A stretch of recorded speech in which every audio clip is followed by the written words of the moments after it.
विभीषण जब लंका हनुमान जी गए तो हनुमान जी ने लंका में विभीषण की कुटिया देखी, सबसे अलग थी। कैसे अलग थी? लिखा हुआ था उस कुटिया में, राम नाम अंकित ग्रह, शोभा वरणी न जाय, नव तुलसी का वृंद तहाँ, देख हरस कबीरा। विभीषण जी की कुटिया में राम लिखा था, राम। तुलसी का बिरवा लगा था, पौधा लगा था, एक तरफ शंख बना था, एक तरफ चक्र बना था। अरे जब घर के द्वार पर चक्र बनेगा और घर के द्वार पर शंख बनेगा तो जहां शंख बनता है वहां सरस्वती की उपस्थिति होती है, और जहां चक्र होता है वहां स्वयं भगवान होते हैं।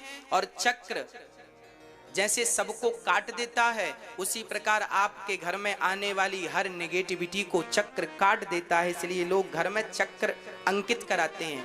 आप नया घर बनाएं तो घर के द्वार पर शंख और चक्र जरूर होने चाहिए। ऊपर श्रीमन नारायण का नाम होना चाहिए, ताकि दूर से देखने से लगे ये कोई वैष्णव का घर है।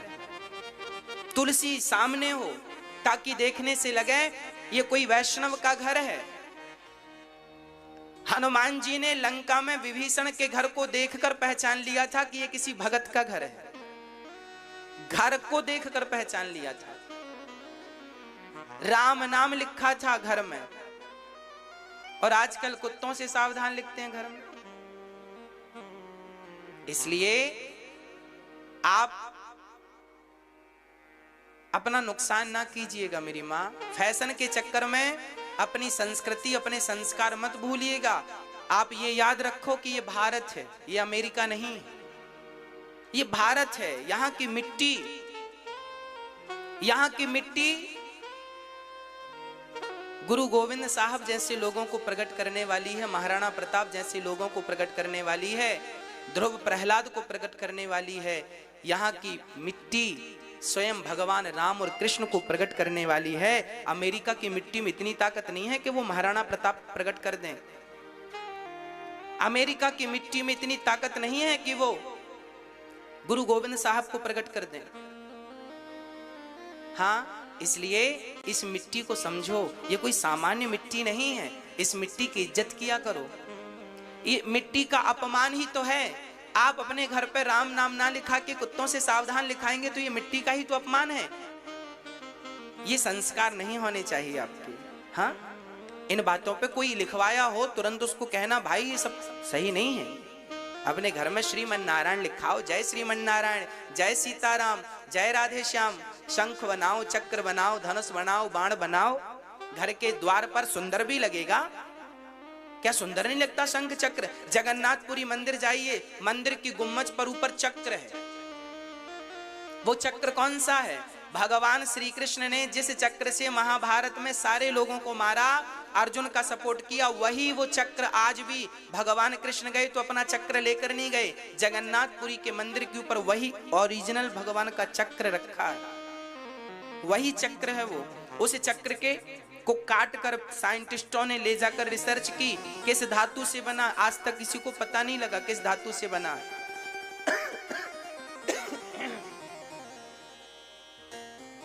ये जगन्नाथपुरी का दर्शन आप कर रहे हैं, मंदिर का दर्शन कर रहे हैं टीवी पर। ऊपर चक्र जो ध्वजा लहरा रही है उसी चक्र पर स्थापित है। प्रिय भक्तों, आप अपने संस्कारों की ओर बढ़िए, अपनी संस्कृति की ओर बढ़िए। किसी और संस्कार, किसी और संस्कृति को फॉलो करने की जरूरत नहीं। आपकी कम है क्या? हमारे यहाँ कितना, हमारे यहाँ वेद हैं, पुराण हैं, गुरुवाणी है, क्या ये कम पढ़ रहे हैं? पहले इनको तो धारण कर लीजिए, इसके बाद फिर हम आगे कुछ सोचेंगे। इतने से तो हमारा उद्धार हो जाएगा, इतने से तो हमारा कल्याण हो जाएगा। क्या हमारे वेद कम हैं? क्या हमारे पुराण, क्या हमारे राम कम पढ़ रहे हैं, कृष्ण कम पढ़ रहे हैं? अपनी संस्कृति को पहचानिए, अपने संस्कारों को पहचानिए। आज भारत का सबसे बड़ा नुकसान यही है कि आज हम लोग अपनी संस्कृति, अपने कल्चर को भूलते जा रहे हैं। अपने आप को भूलते जा रहे हैं। भरत जैसे ज्ञानी आज मृग बन के आ गए, क्योंकि मरते समय मन लग गया था कहीं और। इसलिए मैं आपसे प्रार्थना करूं, जब आप लोग मरने के समय पहुंचिएगा तो मैं आपको तैयारी बता दूं थोड़ी सी। हाँ? आपको नहीं अच्छा, भगवान करे आप 100 साल जिए, 100 साल बाद की सही प्लानिंग तो होनी चाहिए। आप लोग घर बनाते हैं तो प्लानिंग करते हैं, और मरेंगे तो बिना प्लानिंग के मर जाएंगे। मरने का मैप हमसे बनवाओ, हम बना के देंगे पूरा मैप, कैसे मरना है आपको। आप घर बनाते हैं, हमारी माताएं किचन बनाती हैं तो बड़ी प्लानिंग से, यहाँ ये यहाँ ये यहाँ ये यहाँ मॉडल किचन, ये किचन फलानी किचन। हमसे मरने का मैप बनवाओ, कैसे मरना है। हम जीने का भी आपको मैप बना के देंगे, मरने का भी मैप बना के देंगे। जो व्यक्ति मरना जान गया, याद रखना मरना भी एक उत्सव है। इसलिए हमारे भारत में जब कोई मरता है ना तो ढोल नगाड़े मरने पे भी बजते हैं, हाँ या ना। आगे आगे बाजे बजते जाते हैं ना, डम डम डम डम। अच्छा ये बताओ, मरने पे बाजे क्यों बजते हैं? क्योंकि मृत्यु भी एक उत्सव है। पर आज अज्ञानवश लोगों ने उस उत्सव को रोना बना दिया है, केवल रोने का टाइम बता दिया है। मृत्यु रोने से संबंध नहीं रखती, मृत्यु एक उत्सव है। अरे जीवात्मा से परमात्मा के मिलन का नाम ही तो मृत्यु है। इस मिलन के दिन को ही तो मौत कहते हैं। मरना, इसमें रोना किस बात का?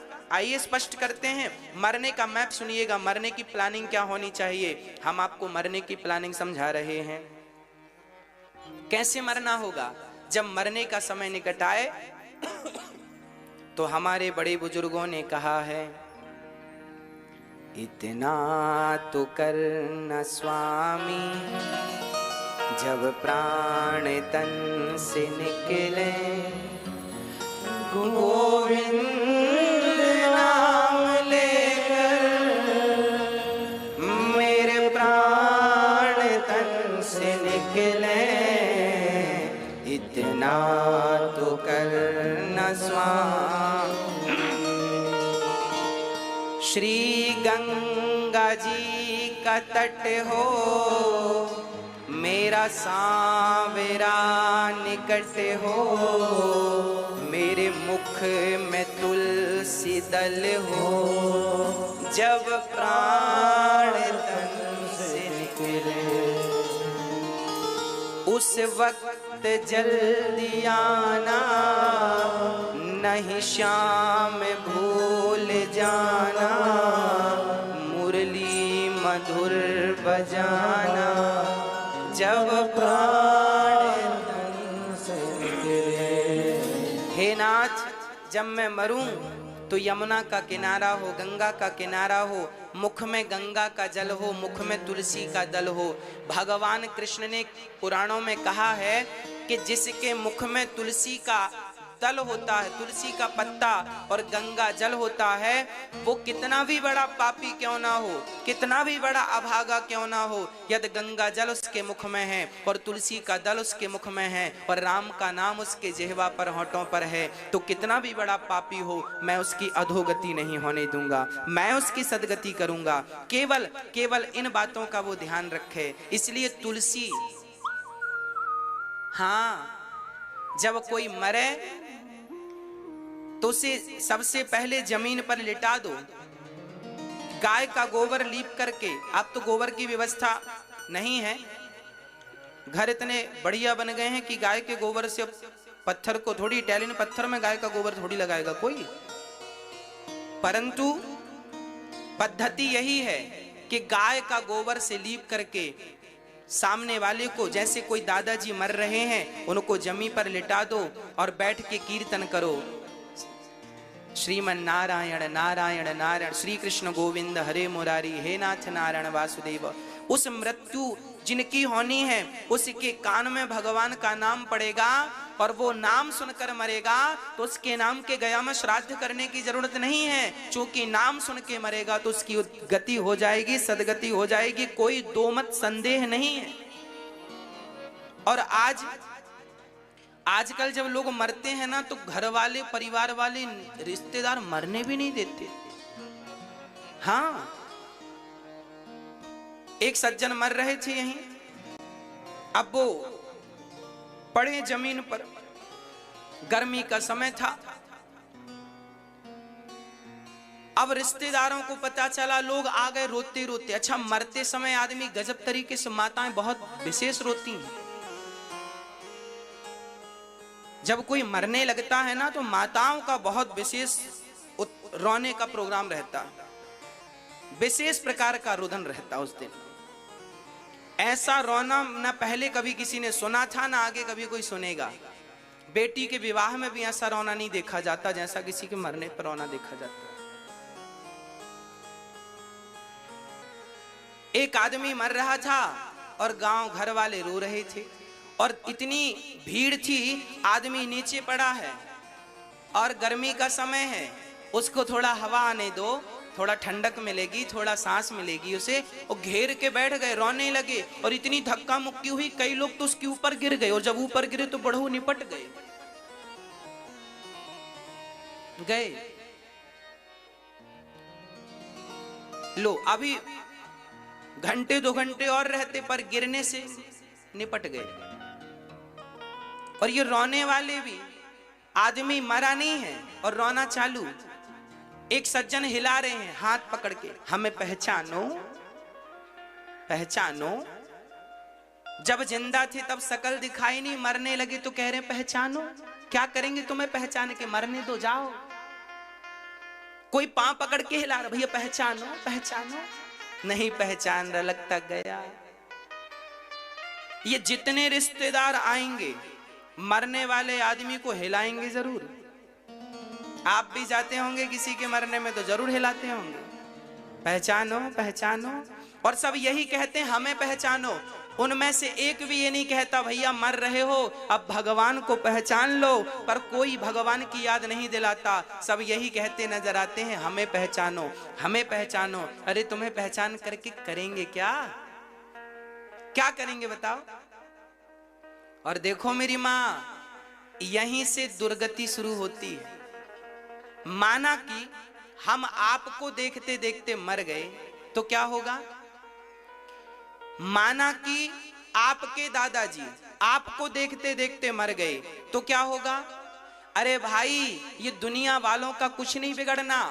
आपको देखते देखते कोई मरेगा तो आप तो 13 दिन बाद उसके नाम के रसगुल्ले खाओगे। बिगड़ना तो उसी का है, आपका क्या बिगड़ना। आप तो रसगुल्ले खा के वापस आ जाओगे, है ना। इसलिए जब व्यक्ति मरने लगे तो बहुत सावधानी की जरूरत है।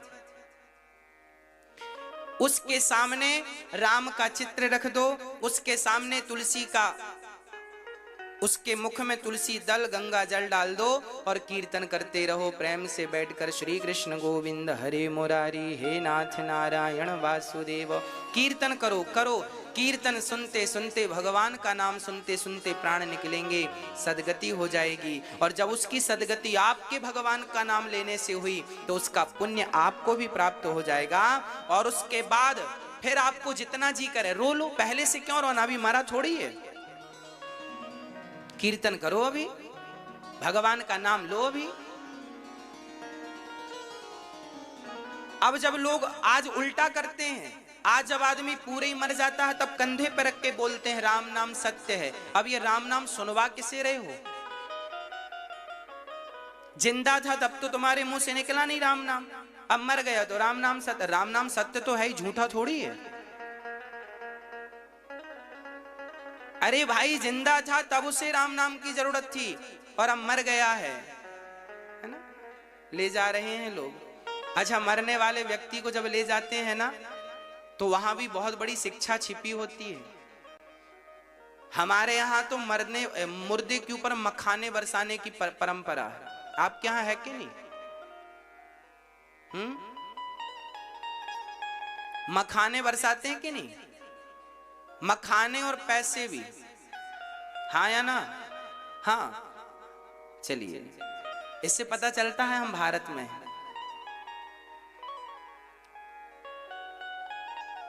मखाने बरसाने की परंपरा है। अच्छा, किसी ने पूछा महाराज जी मखाने क्यों बरसाते हैं मुर्दे के ऊपर? इसके पीछे बहुत बड़ा कारण है। आज तक आपको पता ही, आपने भी देखा होगा मुर्दे के ऊपर मखाने बरस रहे हैं, पैसे बरस रहे हैं। मखाने क्यों?